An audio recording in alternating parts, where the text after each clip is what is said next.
Hi, this is Anish Kumar, and today I would like to tell you how to highlight a specific section of a YouTube video while using Gistr. Now, while you are learning, sometime a very important concept can come in which is not sinking in for the first time, and you would like to highlight that section, maybe to revisit or relearn, or maybe that's very important that you would like to revisit it anytime later.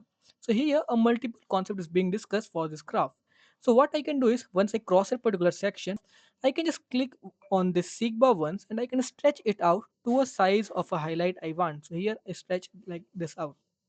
Now once I get the highlight, I can just use an ask AI to either give me the key points or I can just write the notes myself. So suppose I just want to take my notes or add something of mine or maybe delete something of AI thing that I don't like. Also, when highlighting Gistr, you can just click on any highlight and you can just change their color based on what you need. So for example, in my notes, I have used this as an example and an example is being discussed related to how a timber works. So that's all. Thank you.